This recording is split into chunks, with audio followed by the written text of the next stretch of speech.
Okay, so this is the uh, global international framework that I was talking earlier. For gender equality, we have the CEDAW, but for disability inclusion, we have the UNCRPD or Convention on the Rights of People with Disabilities, which is the global framework that guides our work in disability inclusion as well. So this UNCRPD was adopted by the UN in 2006 and it came into force in 2008. So more recent compared to CEDAW. But then it has since then been ratified by almost every country in Asia Pacific region. For us, it's not just another human rights treaty, but it's a milestone in how the world understands disability. Because before UNCRPD, persons with disabilities were often seen mainly through the charity lens or even medical lens, like there's something wrong with them that needs fixing, or maybe as people who need help, care or protection. So there's usually this singular view of people with disabilities. But then the convention changes that. It recognizes that persons with disabilities are also rights holders and the governments as the duty bearers responsible for creating inclusive societies. And importantly, UNCRPD is also human rights and a development treaty. And this is something that I think connects directly our work together in gender equality, humanitarian response, disaster risk reduction, and also sustainable development. I provide a link there so that you can just scan and download the full document. There are 50 articles in the UNCRPD, but I'm not going to explain all of them. I'm just going to zoom in to several uh, relevant articles for our discussion today. Next slide, please. So yes, let's start with Article 1 because this is like the basis, yeah. It talks about there's no definition of people with disabilities, so that's a caveat. So UNCRPD only describes about what we mean by persons with disabilities. It says that disability is the result of the interaction between person with impairment and also the barriers in the environment, whether that could be physical, social barriers, attitudinal barriers, or institutional. This means that disability is not just about someone's medical condition, but it's rather about how society is organized. So, if our systems, our policies, our environments are designed inclusively, then everyone can participate. So there's a formula here to help you remember this description easier. So disability is when someone's impairment meets or coincides with the institutional, attitudinal, physical, social barriers. Or you can easily remember this small picture here, right? It shows someone who uses a wheelchair facing the stairs. Of course, that's not accessible. And this is where exactly disability happens. So imagine if someone who uses a wheelchair, someone with physical mobility impairment, have accessible ramps. That means that person doesn't have the physical barriers, right? And that means in that situation, even though that person has an impairment, but disability does not actually happen because the physical barrier is not there. So I think this is an important basis when we talk about who we meant by persons with disabilities. Next slide, please. Okay, so another important article is the Article 3, which is the principles that guide inclusion. It's something like our moral compass. So let's walk one by one briefly. So first, it's about respect for inherent dignity, autonomy, and also independence.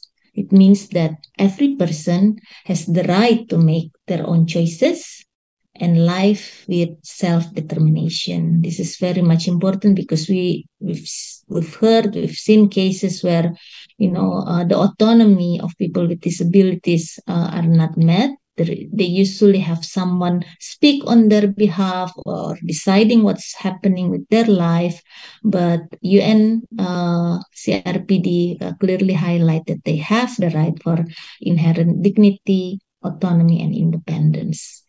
Second is the principle of non-discrimination, that no one should face exclusion or unfair treatment just because they have disability.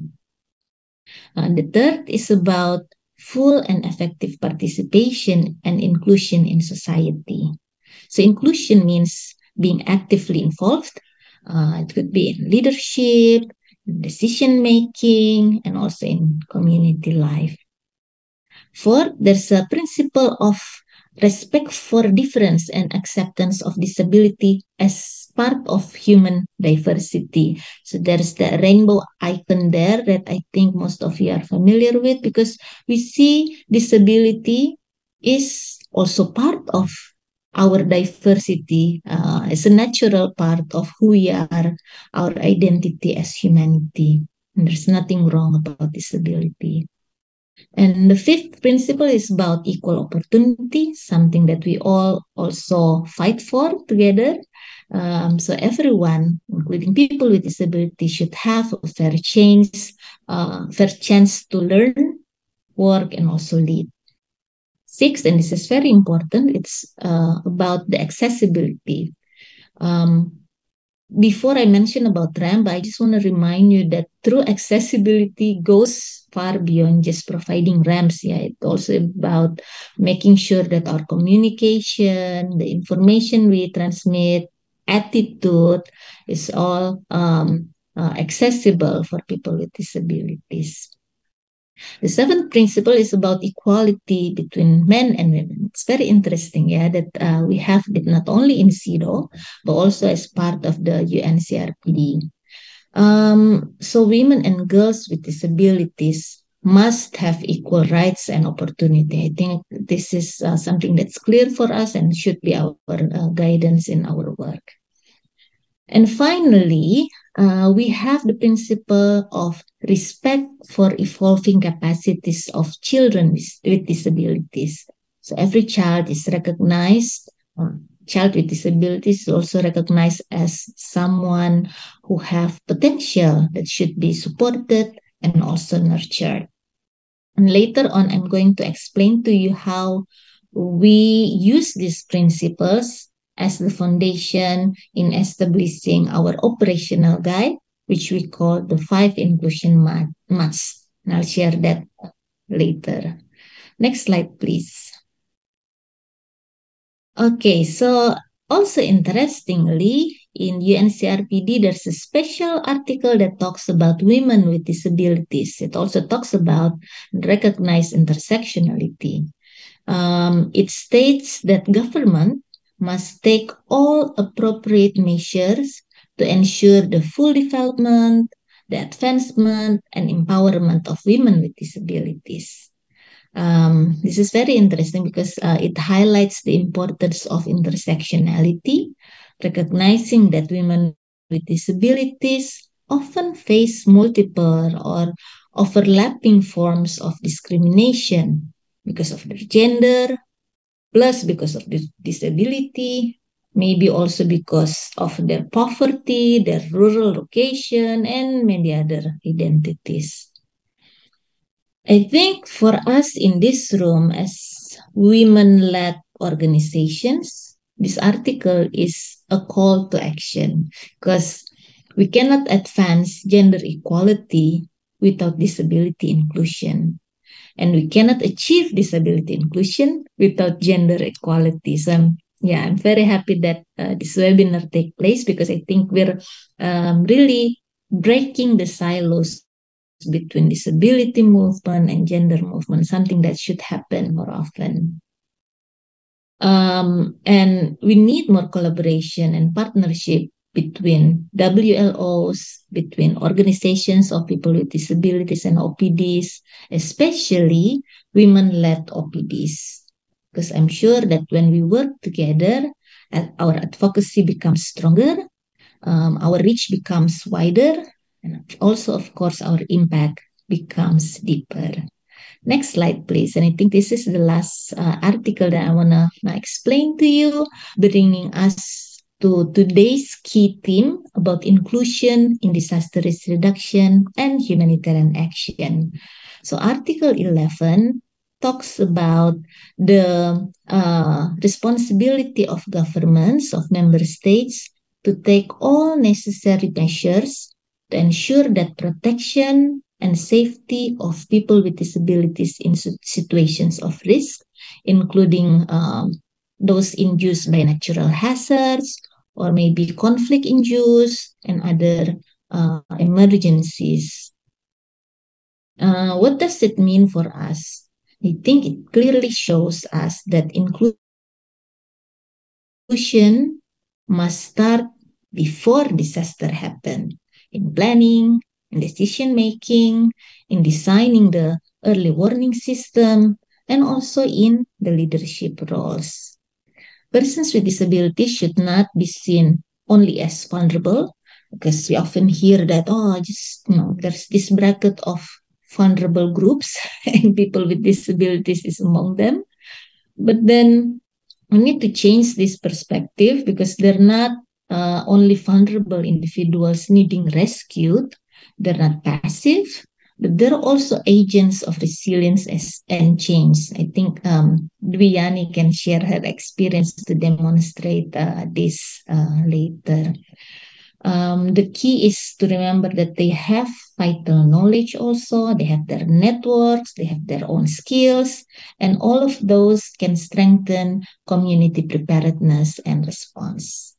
So inclusive DRR is not just about protection, but it's also about participation and also leadership of people with disabilities. These principles, I believe, came to life when we listened to the lived experience of persons with disabilities themselves. So I'm going to stop here, and I think after this, we're all very curious to hear from Mbak Dwi Yani. So back to you, Anna. Thank you, Lily. I always feel I learn so much about disability inclusion when I hear from people who work on this. Like, I've been in the sector for like 15 years and I still feel that I'm every time learning something new. So it's just like so valuable to hear from people who work on this. And I'm really looking forward to now welcoming our colleague, Mrs. Gianni from Vida Kama, that is a local organization of people with disabilities in Magelang, Central Java. We can go to the next slide. There's a little bit of information about her. So you can read this. I won't read it all, but I'm just really, really excited to hear from her about her lived experience in the disaster risk reduction space. And for our colleagues in OCHA who are driving the slides, there is like a couple of slides after this one that have pictures. So Lily and Diani have asked that while Diani speaks, you can maybe show those slides, just like change them there. And Ms. Diani will speak in Bahasa, Indonesian, and I am not fluent in that, so we have translation.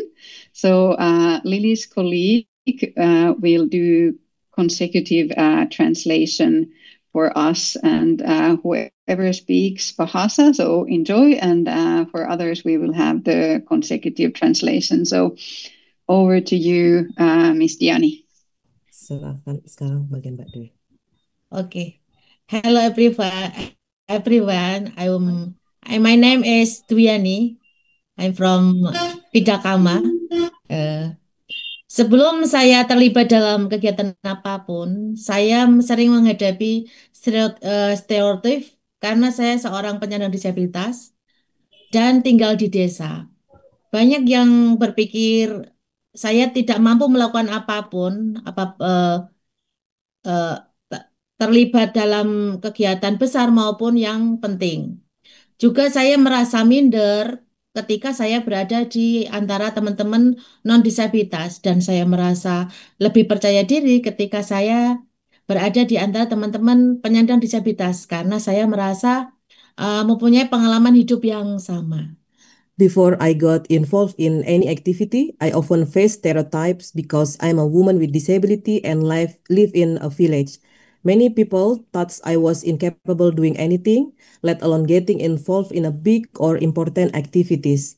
I often feel inferior, especially when I was among non-disabled people.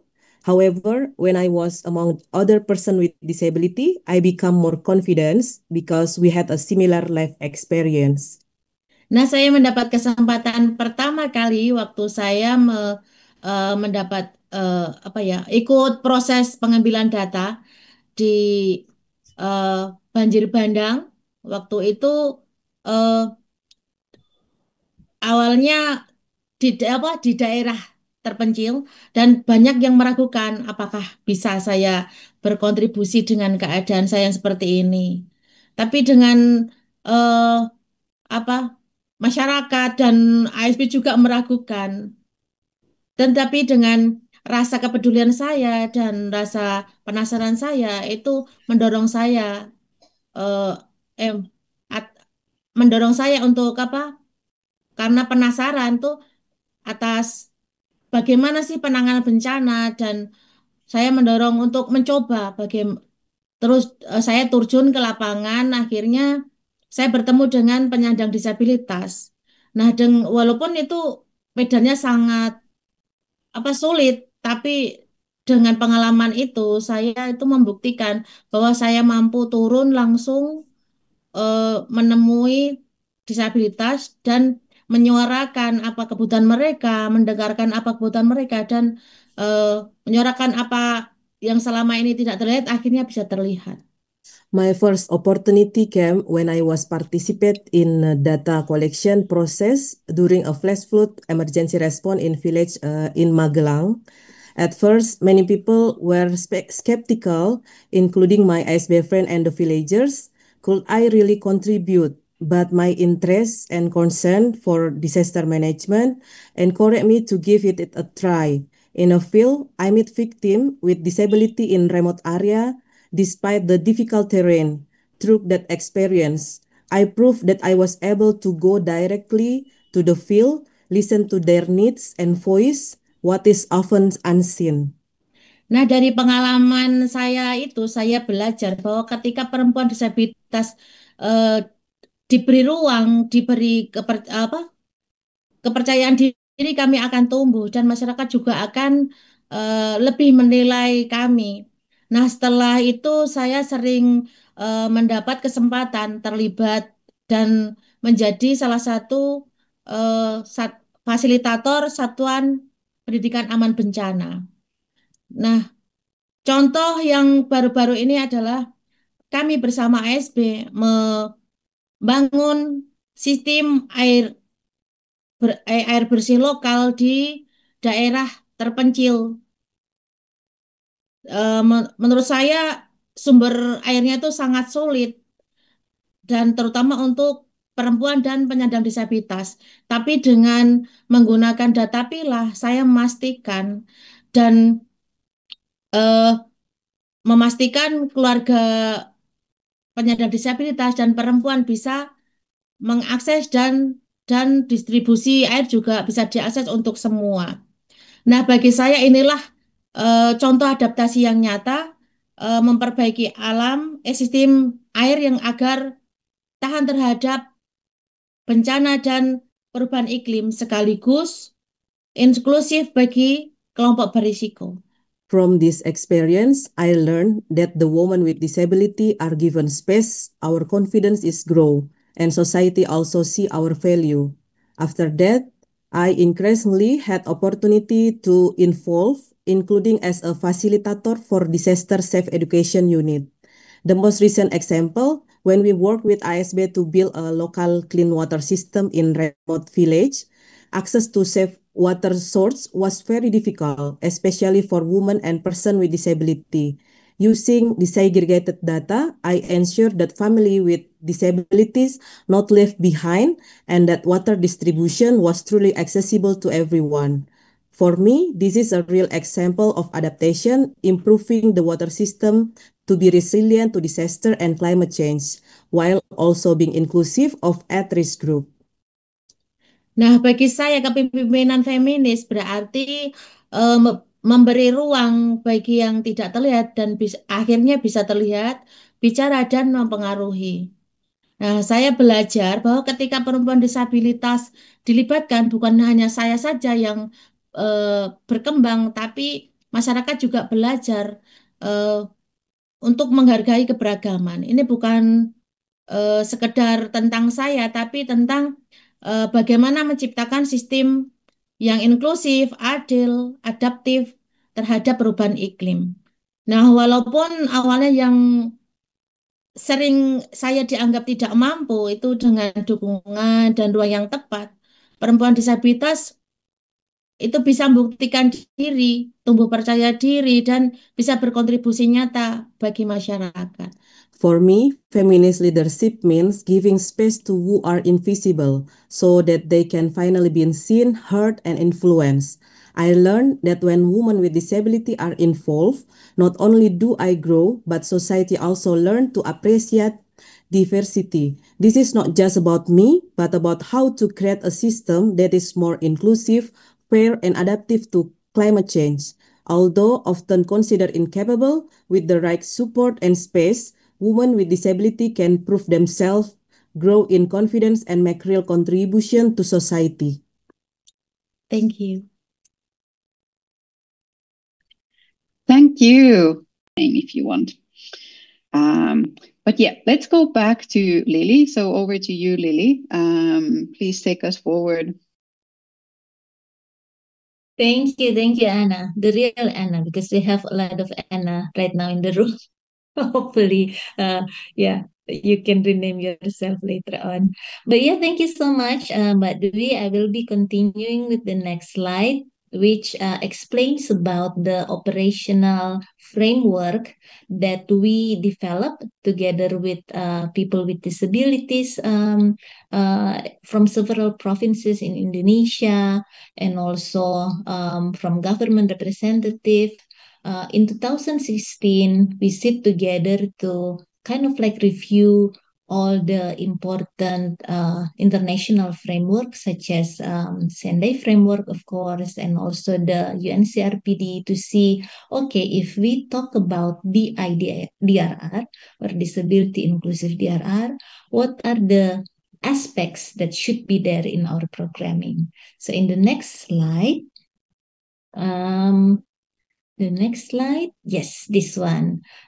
You will see that we have a framework that we call the 5 inclusion must, and it begins with data, it begins with identification. Earlier, Anna was mentioning about the Sendai gap, and I believe that this is very much correlates to the key objective number 1. It's about the data, and it's very important to recognize that people with disabilities are there in the communities, because sometimes they're hidden in the community because of the stigma, because of the inaccessible road or venues or what have you. So oftentimes they just stay at home, being protected by the family for good reasons, but then it makes them very much invisible in the community. And we know that when they're not counted, it's impossible to make them count, to make their opinions, their voices count. And that's why it's very much important if we have DRR programming, and we want to make sure that it's inclusive, we start first by making sure that we have the data, we have the information about people with disabilities. So some of you probably have heard or maybe use the Washington Group questions. That's very much the reliable tool that it's initially being developed for survey, but it's still very much recommended and helpful to use that in identifying the barriers of functioning limitation faced by people with disabilities.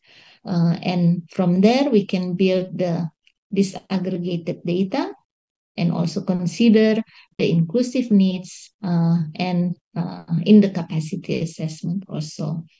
So in real terms, how we use that is first by partnering with organization of people with disabilities to identify gaps in disability data. And we would encourage you to also do the same, because for us as mainstream DRR organization, we don't have the information, we don't have the network of people with disabilities in the community, and often we experience that when we start working with the OPDs, they can then, through a snowball method or referral, they can say, oh, you go to this house, go to that house. That's my colleague, my friend with disability also. So it helps us to identify this very much hidden community. It's great if you're working in communities or villages which already have the data of people with disabilities, but then this is not often the case, unfortunately. That's why we recommend always start by identifying them first. And then if you're doing, for instance, mapping of disaster risk, it's also very good to make sure that you know where they are, so that our contingency plan, our response plan also consider people with disabilities. And it also means about not leaving the status quo. So if there's no disability data, we also usually advocate with the local government, the village government, for them to also do or expand the inclusive data collection that we did, so that they also have the disability data in their community. Next slide. Okay, so the next one, same with the principle of UNCRPD that I have explained earlier. It's also about accessibility. I think there was a question in the chat, but maybe Mbak Dwi can share about this later on, about her own experience in humanitarian emergencies, where we know that even without disaster situation, oftentimes the roads or the sidewalks, the meeting venues or whatever, they're usually not accessible for people with disabilities.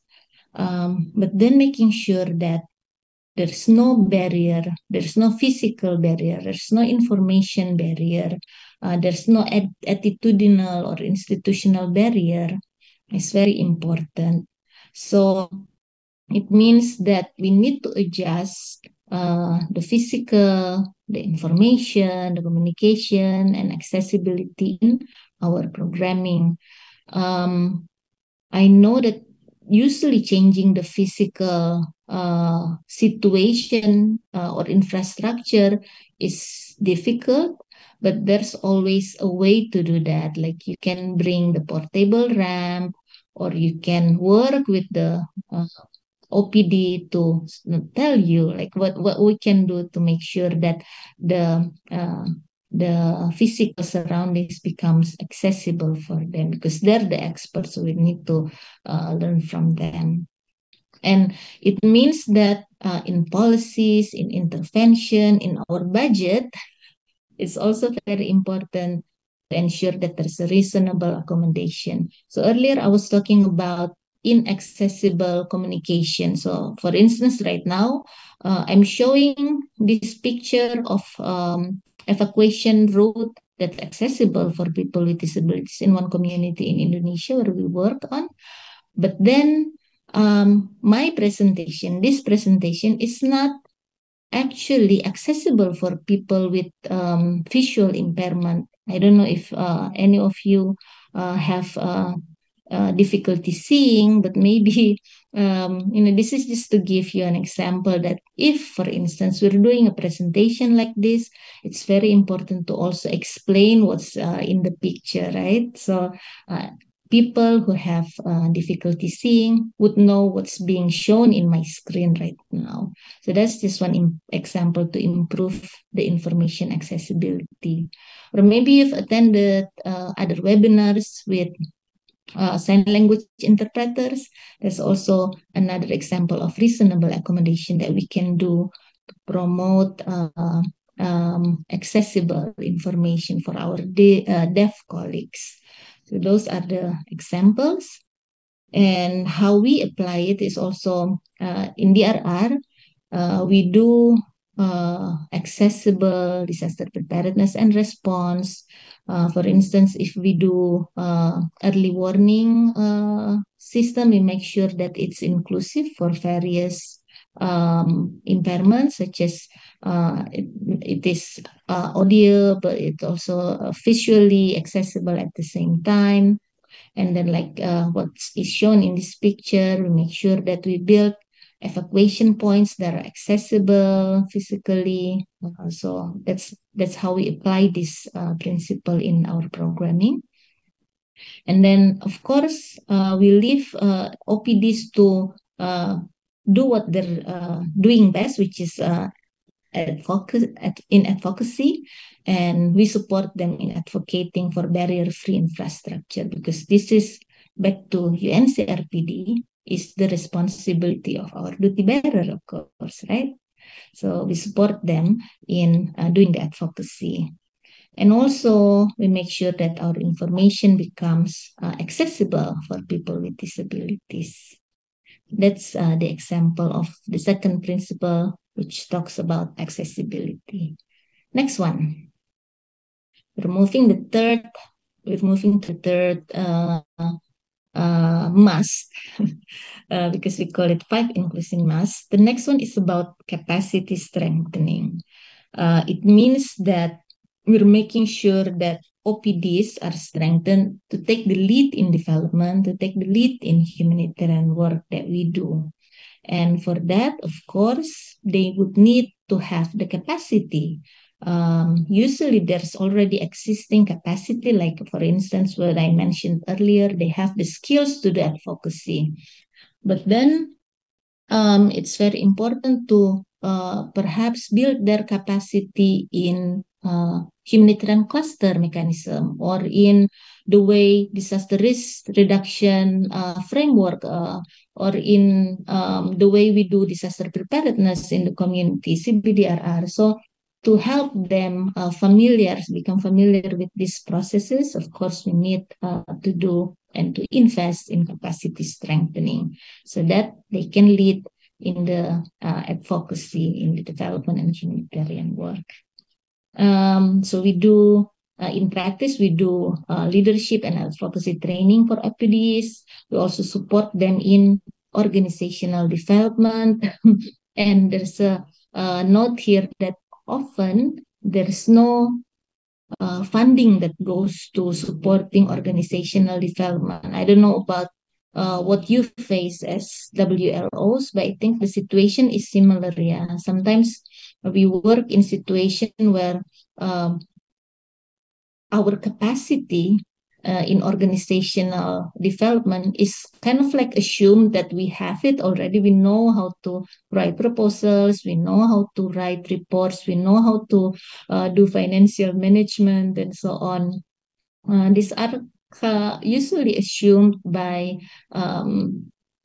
thematic funding, or for instance, DRR specific funding, humanitarian specific funding, and usually there's no investment for organizational development, although we know that this is very much important for sustainability of that organization. So we try to through small grants also invest in the OPD's organizational development so that they have this means to sustain their capacity. And also we try to facilitate OPD direct involvement in policy dialogues at all levels, from local, the village, to the district, to international forums, because it's very much important that they have the direct representation for their self-advocacy. So that's the must number 3. Let's move on to the next one. It's actually the fruit of the previous investment and capacity strengthening. But we earlier mentioned that when we are given the space to contribute, when we're given the capacity to contribute, we can actually meaningfully participating in the whole process, in humanitarian response, in DRR, in development. So this is where we can actually move beyond tokenism to active participation of OPDs. This is also a principle that we talked earlier in UNCRPD. And how we achieve meaningful participation aside from capacity strengthening is also make sure that OPDs have a voice in designing the programs or designing the intervention, rather than being just the passive recipient, because that's very much what they have experienced in their whole life, being the target of charity, being the target of humanitarian response. But then we try to change the situation by making sure that they are actually actively participating in those activities. We do that also by making sure that OPDs are well represented in government task forces, in humanitarian task forces, or in DRR forums, making sure that they can use their voice in influencing the decision that affects their life.